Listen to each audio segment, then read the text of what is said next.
আল্লাহ রসুলের চাষি একদিন স্বপ্ন দেখেছেন, ইয়া রাসূলুল্লাহ, আপনার শরীরের এক টুকরা মাংস মোবারক আমার কোলে পড়েছে। হুজুর আমি এটা দেখে আমি কান্নাকাটি করতেছি। চাষি বলতেছেন, নয় রাইতে খাইরান চাষি, আপনি তো খুব সুন্দর স্বপ্ন দেখেছেন। কি সুন্দর স্বপ্ন দেখেছি? তালিদু ফাতেমা তো ওয়ালাদান, আমার ফাতেমার গর্ভে সন্তান আছে, ওই সন্তানটা ছেলে হবে, এই ছেলেটা প্রথমে তোমার কোলে দেওয়া হবে। সুবহানাল্লাহ, এটা হাদিস শরীফ। তো এখন ওই সন্তানটা হুবহু যেভাবে বলতেন রসুল করিম যাবে তিনি এসেছেন, তখন তো আর ইয়া ছিল না, এখন অনেক বিজ্ঞানের যুগ, তখন তো আর বিজ্ঞানের যুগ ছিল না। আমরা এখন তো এই মেশিন লাগালে বলতে পারি 4 মাস পরে 5 মাস পরে, তাও প্রথম বলতে পারবে না। 4-5 মাস পরে আমরা বলতে পারি যে ছেলে আছে না মেয়ে আছে পেটের মধ্যে, কিন্তু তখন তো এই বিজ্ঞানের যুগ ছিল না। তখন রসুল কেমনে বলে দিলেন, আরে বিজ্ঞান, বিজ্ঞানীদের বিজ্ঞানী মোদের নবীজি, আমাদের নবী তো বিজ্ঞানীদের বিজ্ঞানী, কে আমরা জানে না। তাইলে এখানে সত্যাগত ভাবে অদৃশ্য জ্ঞানের মালিক আল্লাহ, কিন্তু আল্লাহ যাকে জানায় তাকে সেই জানেন। তো আমাদের নবীকে আল্লাহ অবশ্যই ইলমে গায়বের মালিক করেছেন। এটা আমি দলিল যদি দিতে চাই একেবারে 100টা দলিল দিতে পারবো। রাসূল করিম সাল্লাল্লাহু আলাইহি ওয়াসাল্লাম অদৃশ্য জ্ঞানের সংবাদ দিয়েছেন। এই যে পেটের মধ্যে বাচ্চা আছে, ছেলে আছে, এই ছেলের খবর দিলেন, কিয়ামত পর্যন্ত কি হবে এটা বললেন। হযরত আবু হুযাফা ওনার বাবার নাম বলে দিলেন। এটা কি ইলমে গায়ব নয়? এগুলো কি অদৃশ্য জ্ঞান নয়? হ্যাঁ, এইটা অদৃশ্য জ্ঞান। তো এখন বলতেছেন যে আল্লাহ রাব্বুল আলামিন ইলমে গায়ব জানেন। ইলমে গায়ব মানে আমাদের মতো গায়ব। আবার যদি আমরা এই গায়ব যদি মনে প্রাণে বিশ্বাস করি, অদৃশ্য জ্ঞান আল্লাহর কাছে আছে, মানে অদৃশ্য কি আল্লাহর কাছে কিছু অদৃশ্য আছে এটা বলে দিবেন চলে যাবে। আমাদের হিসেবে অদৃশ্য, আল্লাহর কাছে তো কোনো অদৃশ্য নেই। জাহের বাতেন এক সমান। আল্লাহ তো কোনো কিছু আল্লাহর কাছে অদৃশ্য নাই। আরে পানির নিচে যদি 10 হাত নিচে যদি ডুব দিয়ে কেউ যদি পানি পান করে, এটা তো আল্লাহ জানে, তাহলে এটা আমার জন্য অদৃশ্য, আল্লাহর জন্য কিন্তু দৃশ্য। আল্লাহ সবকিছু আল্লাহ সবকিছু দেখেন, ইদরিকুল আবসার, আল্লাহ সবকিছু দেখেন, আমরা দেখি না। তো বলতেছেন ইন্নাল্লাহা ইনদাহু ইলমুস সাআ, এই 5টি জিনিসের মধ্যে আল্লাহর কাছে কিয়ামত কখন হবে এটা আছে। আল্লাহ কিয়ামত কখন হবে আল্লাহ জানেন। ওয়ানজালাহু বিইলমিহি, এটা আল্লাহর ইলমের মধ্যে আছে, আল্লাহ জানেন। ওমা তাহমিলু মিন উনসা ওয়ালা তাদাউ ইল্লা বিইলমিহি, আর এই মহিলার পেটে কি আছে, এটা কি হবে এটা আল্লাহ জানেন, কোন মহিলার পেটে কি আছে। ইলাইহি রাদ্দুল মুসাদ, এখন আমরা বলতে পারি, আমাদের ডাক্তাররা তো বলতে পারে। হ্যাঁ হ্যাঁ, আমি বলবো ডাক্তার সাহেবরা কিয়ামত পর্যন্ত বলতে পারবে না।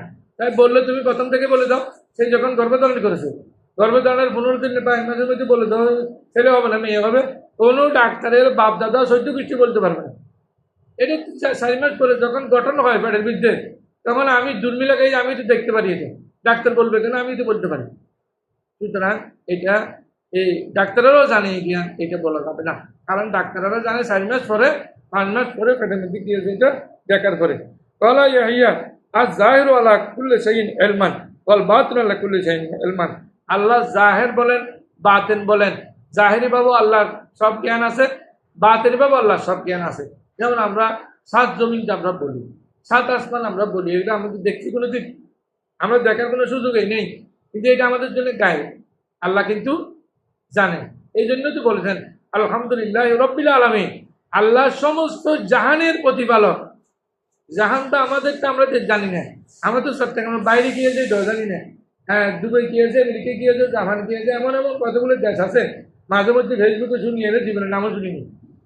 হ্যাঁ, তো ওই দেশে গিয়েছে আমরা জানি না, কিন্তু আল্লাহ তো জানেন। শুধু আমাদের বর্তমান যেটা ওয়ার্ল্ড আছে এটা নয়, আরো 6টা যে আমাদের নিচে আছে বলতেছেন, ওই 6টাতে কি আছে এটা আমরা জানি।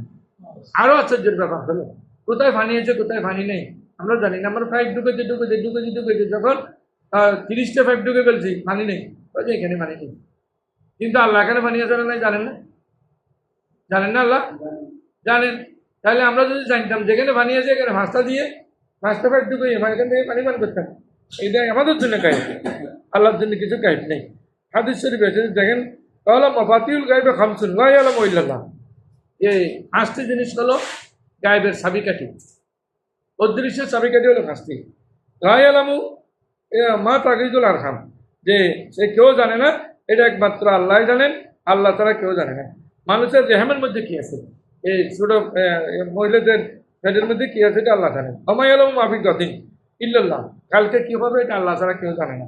আল্লাহ আলম মাতা ইয়াতিল মাতর, কখন বৃষ্টি হবে আল্লাহ আল্লাহ ছাড়া কেউ জানে না। আহাদুল ইল্লাল্লাহ বলা তাদের নফসুন বিয়ার দিন তামুদ, কখন সে মৃত্যুবরণ করবে এটা জানে না। হ্যাঁ, এখন হাদিস শরীফ আমি দেখি, হাদিস শরীফ আমি কয়েকদিন আগে বুখারী শরীফে আমরা পড়েছি। এটা হলো কারো স্মরণ থাকতে পারে যে বলতেছেন অমুক সাহাবী, এই অমুক সাহাবী এটা বেঈমান হয়ে মারা যাবে। সাহাবায়ে কেরাম ওনার দিকে দেখে আপনি চলে গেলেন, দেখে আছে শুধু কি বলে রসুলকে বলছেন বেঈমান হয়ে মারা যাবে। এখন এই অদৃশ্য জ্ঞান ওনার মিলেই দেখতেছেন প্র্যাকটিক্যালি, মিলেতে এক পর্যায়ে দেখলেন যে অদৃশ্য জ্ঞানে কি হলো, উনি যুদ্ধের ময়দানে গিয়ে যুদ্ধ করতেছেন। এটা রসুল করিমকে বলেন, ইয়া রাসূলুল্লাহ, আপনি বলছেন উনি বেঈমান হয়ে মারা যাবে, এটা তো মুসলমানদের পক্ষে যুদ্ধ করতেছেন, তো তোমরা ব্যাখ্যা করো। শেষ পর্যন্ত যুদ্ধ থেকে এসে তার শরীর যখন ক্ষতবিক্ষত হয়ে গেছে, সে নিজে নিজে আত্মহত্যা করেছে, ছুরি ঢুকাইয়ে, এখানে ছুরি ঢুকাইয়ে সে নিজে নিজে মারা গেছে। সবাই এখন দৌড়ে গিয়ে রাসূলুল্লাহ, এ তো নিজে নিজে এখন ছুরি ঢুকাই মারা গেছে, তো এই জন্য আত্মহত্যার কারণে সে, তোমাদেরকে বললাম জাহান্নামে যাবে, এই দেখো জাহান্নামে গেছে। তাহলে দৃশ্য জ্ঞান নয় কি? এটা তো বুখারী শরীফের হাদিস। রসুল আগে সংবাদ দিয়ে দিলেন না? আর এক সাহাবের ব্যাপারে এইভাবে দিয়েছেন, খুব ওইটা মিলে গেছে, যেভাবে বলছেন রসুল এইভাবে হয়েছে। বলা গেল মাথা তাকুন সাহাতু ইল্লাল্লাহ, কিয়ামত কখন হবে এটা রসুল করিম আল্লাহ জানেন, আর কেউ জানেন না। হ্যাঁ, আল্লাহ যদি রসুলকে জানায় আমার সমস্যা কি? আমার তো কোনো সমস্যা নেই। এটা হলো এলমে গায়বে আতাই, আমরা ছাত্র জীবনে পড়েছি। এটা নিয়ে অনেক তর্ক বিতর্ক হয়েছে, তখন ডিবেট ইয়া হতো আমাদের সাথে, এই পক্ষে বিপক্ষে, রসুল এলমে গায়েব জানেন না। তখন আমরা এটা ছাত্র জীবনে করে আছি, দেখছি দলিল দিলে তখন জোগাড় করে ফেলছি। এগুলো যারা জানে না বলছে ওদের কি দলিল, যারা জানে বলে ওদের কি দলিল, যারা জানে না বলে ওদের দলিল বলে মেইন এটা, আর যারা জানে বলে ওদের দলিল শত শত আছে। হ্যাঁ, আল্লাহ দিলে আল্লাহ জানাইলে আমার সুনিশ্চিত কিছু নেই, ঠিক আছে।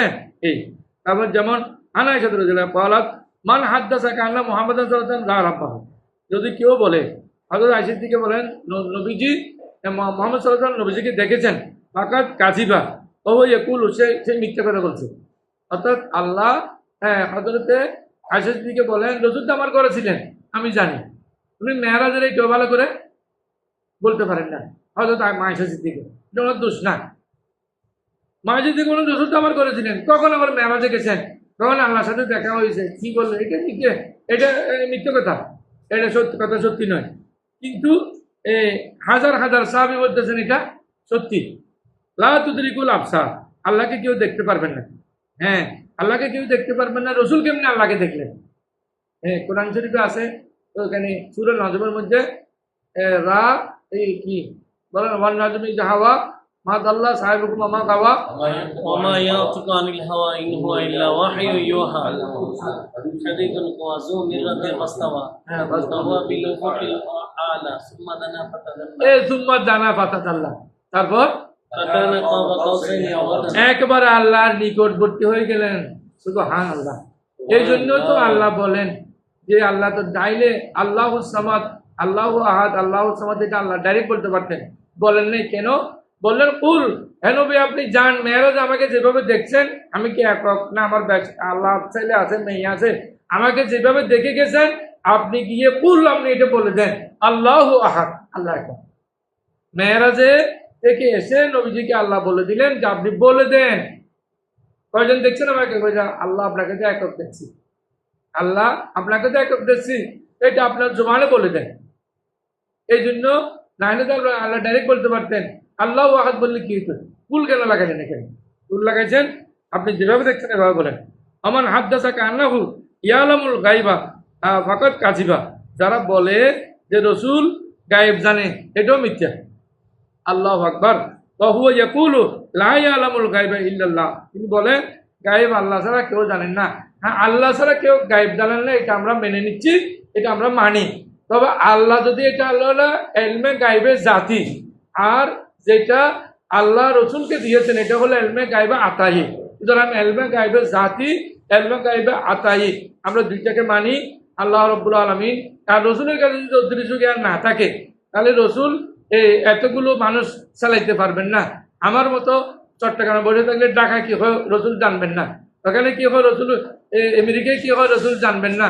রসুল তো পুরো ওয়ার্ল্ডের রসুল, হয় শুধু এই জন্য বিশ্বনবী বলা যাবে না, কারণ শুধু রসুল করিম বিশ্বনবী নয়, রসুল করিম রহমতুল্লাহ আলমিন।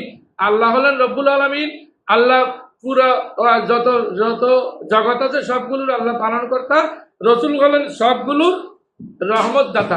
আল্লাহ পাক আল্লাহ জানো আমাদেরকে বুঝার জন্য তৌফিক দান করুক। আমিন। ওয়া আখিরু দাওয়ানা আনিল হামদুলিল্লাহি রাব্বিল আলামিন।